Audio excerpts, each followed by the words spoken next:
Banjara beats में आपका स्वागत है और आज हम आपकी मुलाकात अनुपम श्रीवास्तव जी से कराएंगे। ये एक एनवायरमेंटलिस्ट हैं और इन्होंने काफ़ी सारा ग्रीनरी को लेकर के एक अभियान चलाया हुआ है। चलिए बात करते हैं उनसे और जानते हैं कि इनकी क्या योजना है और क्या मिशन है इनका। अनुपम जी नमस्कार। नमस्ते।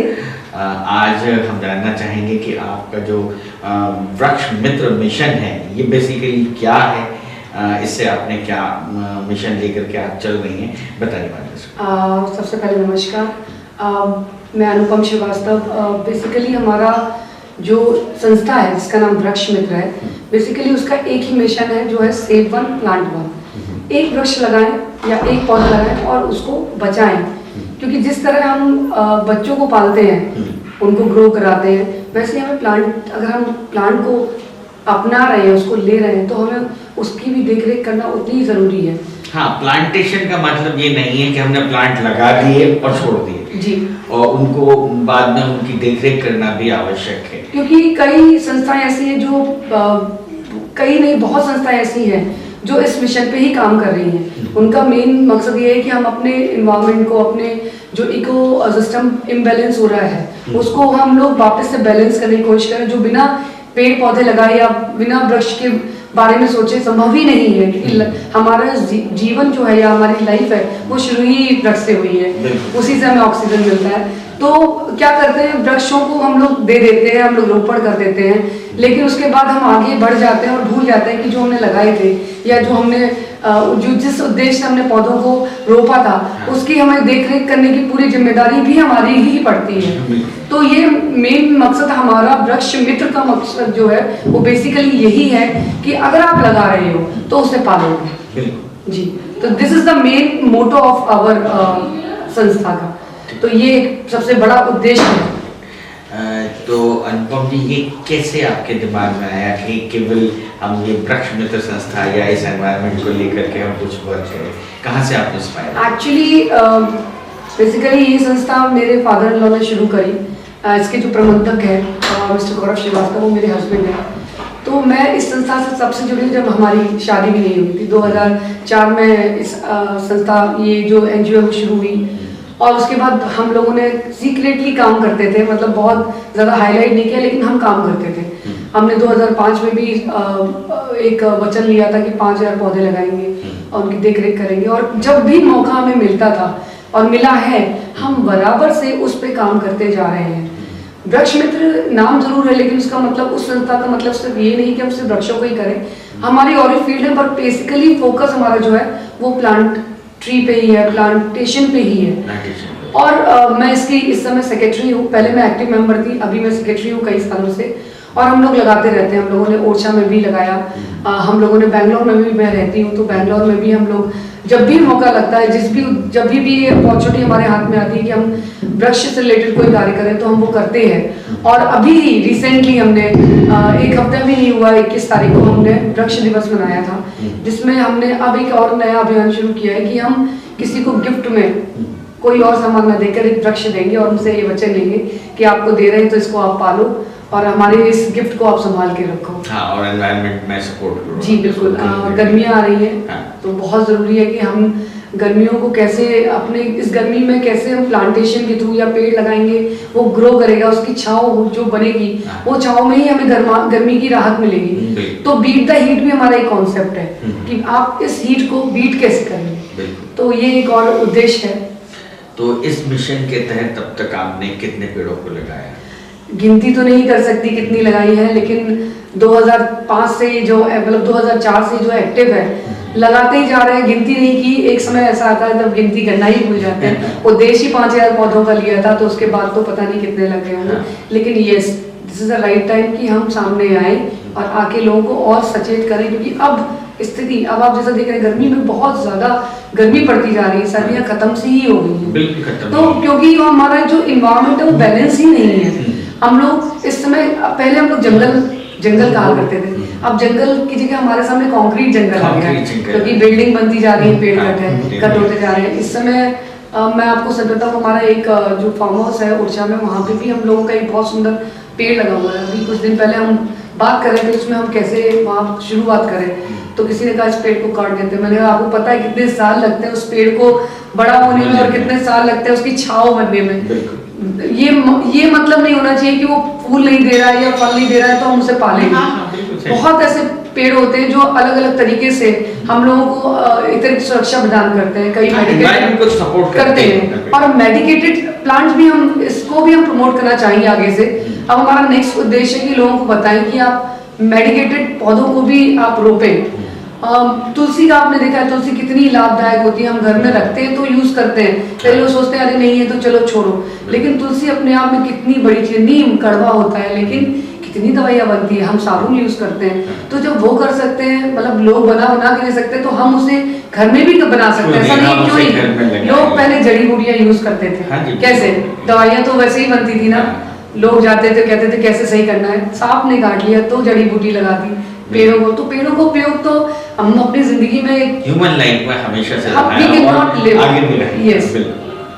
अच्छा अनुपम जी, आपने इतना सारा काम इस फील्ड में किया है, मैं जानना चाहूँगा कि अगर इस पार्ट को हम थोड़ा सा अलग रखें तो अनुपम जी की हॉबीज क्या हैं? अनुपम जी अगर ये नहीं करती तो और क्या करती हैं?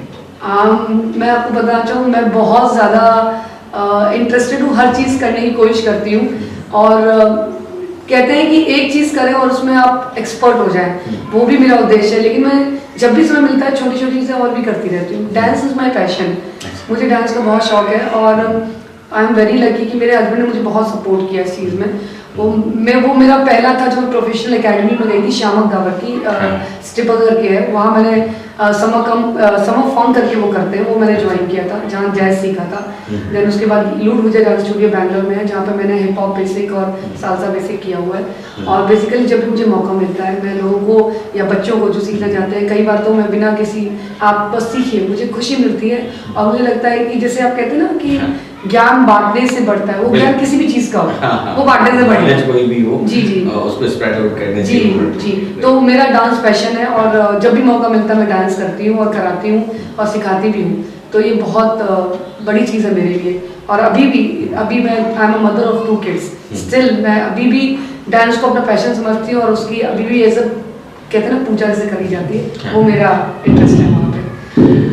तो अनुपम जी, आपने यहाँ तक की जो भी यात्रा तय की है, इसमें क्या मुश्किलात आपको देखनी पड़ी? क्योंकि आप मतलब गृहिणी भी हैं, तो वो भी बच्चों की भी देखरेख आपको करनी होती है, इसके अलावा आउटफील्ड में भी अपनी परफॉर्मेंस देनी होती है, कैसे मैनेज करती हैं आप सारी? Sir it is a very very important question, क्योंकि इसके बिना तो कोई भी इंसान हो, चाहे वो वुमेन हो चाहे मैन हो, कर ही नहीं सकते। परिवार का सपोर्ट, मैं सच बताऊं मेरे अंदर कला थी, मेरे पेरेंट्स भी बहुत मुझे सपोर्ट करते थे, लेकिन उस कला को निखार भी मेरे मतलब father in law, mother in law और हस्बैंड, मतलब मेरी पूरी फैमिली, इस समय भी मैं जब यहाँ भी कर रही हूँ, हर कोई मुझे हर तरीके से सपोर्ट कर रहा है। मेरे पेरेंट्स मेरा साथ दे रहे हैं यहाँ इस समय, मेरे इन लॉज मुझे सपोर्ट कर रहे हैं, मेरे हस्बैंड सपोर्ट कर रहे हैं। मैं इस समय अपने मदर इन लॉ का जो दूसरा स्कूल है, Mother Teresa convent school Veeranagar branch को एज ए MD भी संभाल रही हूँ। वहाँ पे हम लोग कई चीज़ें आप कहेंगे ये हमारा एक वृक्ष मित्र का संदेश है, लेकिन कई चीज़ें मैंने आपको जैसे बोला जुड़ी हुई हैं। सेम मैं आपको बताना चाहती हूँ, हम लोगों ने एक 2015 प्रोग्राम भी किया था, अंडर प्रिविलेज जो बच्चे होते हैं जिनको अपॉर्चुनिटी नहीं मिलती है, ये वृक्ष मित्र के माध्यम से ही हमने उनको एक मंच प्रोवाइड किया था। उस मंच में उन्होंने कुछ सीखा था और उसको प्रेजेंट किया, जो उनके लिए बहुत बड़ी बात थी, जो हमारे लिए बहुत बड़ी बात थी। 200 बच्चे को हम लोगों ने एक बहुत ही कम जो होती है फीस तो थी ही नहीं, मतलब बहुत ही कम अमाउंट में उनको प्रोवाइड कराया और वो इतने खुश हुए कि उन्हें वो मौका मिला जनरली वो इमेजिन भी नहीं कर सकते थे उस समय। अभी तो सब अच्छा कर रहे होंगे डेफिनेटली, लेकिन उस समय ये स्थिति थी। तो अभी वो हम दोबारा से मौका शुरू कर रहे हैं इस साल अगेन, अप्रैल में हम अगेन वही समर कैंप शुरू कर रहे हैं और हम फिर से उन बच्चों को भी और उनके साथ साथ वो बच्चे जिनको पूरा साल या कोविड की वजह से मौका नहीं मिला, उन सबको वापस से जोड़ के सेफ्टी और सिक्योरिटी के साथ, क्योंकि हमारे साथ सुरक्षा भी जरूरी ड्यू टू द कोविड, उसके साथ हम उनको आगे लेके बढ़ रहे हैं। और 5 तारीख से हम अपना कैंप शुरू कर रहे हैं, उनको अगेन हम एक स्टेज प्रोवाइड करेंगे और साथ ही साथ यस प्लांटेशन और प्लांट को ध्यान में रखते हुए एक पौधा जरूरी हम सबको गिफ्ट करेंगे वचन के साथ कि आप उसकी सुरक्षा करें, इसे पालें अपने बच्चे की तरह। अनुपम जी, हम आपसे ये जानना चाहेंगे में कि आपके फ्यूचर में और क्या मिशन है, क्या प्रोजेक्ट हैं जो आप करना चाहते हैं? पर्यावरण एक ऐसी चीज़ है ना जिसमें आप जितना भी कर लें वो कम ही होता है। अब हम धीमे धीमे आगे बढ़ेंगे तो प्लांट के लिए जो जो चीज़ें ज़रूरी है, हमारी लाइफ के लिए चीज़ें ज़रूरी है, हमारे पास पानी की कमी है। वाटर हार्वेस्टिंग लोगों के लिए समझना बहुत ज़रूरी है, इस पर हम काम करना चाहेंगे। अभी भी हम लोग उसके बारे में पढ़ रहे हैं, बिकॉज जब तक आप जानेंगे नहीं पूरी तरह आप लोगों को बता नहीं सकते। तो हम धीमे धीमे उस तरफ आगे बढ़ रहे हैं। सॉइल प्रिजर्वेशन बहुत ज़रूरी है। कई एक जगह होती है, जैसे अपना ज्योग्राफी आप देखेंगे तो उसके हिसाब से कई जगह होती है प्लेन है, कुछ हिली एरिया है, कुछ बीच एरिया है, तो अलग अलग ज़मीन के हिसाब से जो पौधे होते हैं या जो उनकी जो उपजाऊ ज़मीन होती है उनकी क्वालिटी अलग होती है। तो जैसे कि हम लोग चाहते हैं उसको बुंदेलखंड, इस समय हम बुंदेलखंड में हैं, तो यहाँ पे यहाँ की जमीन को समझना बहुत जरूरी है कि यहाँ की जमीन में कितना पानी लगेगा, पानी कहाँ से आएगा, क्योंकि भाई हम जानते हैं कि 3/4 वाटर है अर्थ पे, लेकिन सब कुछ पीने योग्य तो नहीं है ना। तो कैसे वाटर की शॉर्टेज कितनी हो रही है, गर्मियों में तो कई जगहों पे तो पानी मिलना बंद हो जाता है, लोग को खरीदना पड़ता है महंगे तरीके से। तो वो स्थिति है, तो हमें पानी का बचाव कैसे करना है, हम पानी को कम मात्रा में यूज करके कैसे हम उसे उपयोग में ला सकते हैं, ये बहुत ज़रूरी है। सॉइल प्रिजर्वेशन बहुत ज़रूरी है, साथ ही साथ लोगों को ये नॉलेज होना बहुत ज़रूरी है कि हम बचाएं कैसे। तो ये जरूरी नहीं है कि हम उन्हें एक पेपर पे लिख के दें या हम एक साइंटिफिक रीजन दें तो ही वो समझे, उनको हम उनकी तरीके से भी समझा सकते हैं। उनके तरीके से समझाना, टॉयलेट होता है, वॉशरूम होता है, उसमें हम ज्यादा पानी वेस्ट ना करें, नहाने के लिए भी उतना ही पानी यूज करें जितना करना है, फ्लश करते समय भी ध्यान रखें। बहुत, चूंकि मेरा फील्ड भी वही रहा है, I am MSc in energy systems, तो मैंने जो पढ़ा था वो यही था कि कन्वर्स आप ये जो कोल है, कोल खत्म हो रहा है तो इलेक्ट्रिसिटी कैसे जनरेट करें, ये सब हमारा जो कोर्स था हमने इसमें पढ़ा है। सोलर एनर्जी पे मैंने पढ़ा है। सोलर एनर्जी कुछ नहीं करना, लोग कहते हैं अरे बड़ा महंगा है, अरे आपको कहा जाता है, कहावत है कि सस्ता रोए बार बार, महंगा रोए एक बार। तो अगर हम एक बार लेंगे और उसको उससे भी हम थोड़ी थोड़ी जो इलेक्ट्रिसिटी जनरेट होती है, हमारे पास धूप बहुत अच्छी आती है यहाँ पर समझ में, तो यहाँ तो सक्सेसफुल है सोलर एनर्जी। तो अगर हम वो लगा के भी छोटी छोटी चीजें, लैंप को चार्ज करें, आप मोबाइल चार्जर मिलते हैं, उन सबसे भी आपकी इलेक्ट्रिसिटी बचेगी एक एक चीज से। तो ये बहुत जरूरी है। एक बूंद भी अगर हम पानी बचाएंगे ना, तो 10,000 अगर लोगों ने एक एक बूंद भी बचाया तो कितना पानी बचेगा। हमारे लिए तो मात्र एक बूंद है, पर लोगों के लिए तो मतलब अगर आप जीवन है, तो यही कहा जाता है, कहावत इसलिए बनाई है कि एक बूंद जीवन की। तो अनुपम जी, आपके प्रोजेक्ट्स बहुत शानदार हैं, आप काफ़ी अच्छा वर्क कर रही हैं। हमारी बंजारा बीच टीम की ओर से आपको बहुत बहुत शुभकामनाएं कि आप फ्यूचर में आपके प्रोजेक्ट्स अच्छे से चलें। जी, मैं आप दोनों का धन्यवाद करना चाहूँगी कि आप लोगों ने सच में मेरे विचार जो मैं करना चाहती हूँ उसको आप कहीं ना कहीं प्रोत्साहित कर रहे हैं। ये बहुत बड़ा और बहुत अच्छा इनिशिएटिव है जो आप ले रहे हैं, कि टैलेंट बहुत है, इंडिया में बहुत टैलेंट है, हर गली में आपको कोई ना कोई मिल जाएगा, लेकिन उनकी आवाज़ ना पहुंचाने वाला कोई भी नहीं है। मैं लोग मुझे एज अ हाउस वाइफ देखते हैं या मैं काम करी वो देखते हैं, लेकिन उनको पता ही नहीं होगा कि मुझे एक्चुअल में आता क्या है। वैसे कई लोग हैं, बच्चे, बुजुर्ग, मैं कह रही हूँ कि महिला पुरुष हर कोई, इतने लोग हैं जिनको आता है, लेकिन उनको प्लेटफॉर्म देने वाला कोई नहीं है, वो आप दे रहे हो। मैं आपसे डेफिनेटली दोबारा जुड़ूंगी किसी और मुद्दे पे, हम जल्दी मिलेंगे और आई होप तब तक मैं कुछ काम और आगे बढ़ा सकूं। और आप लोगों का धन्यवाद, thank you so much for taking initiative. Thank you very much.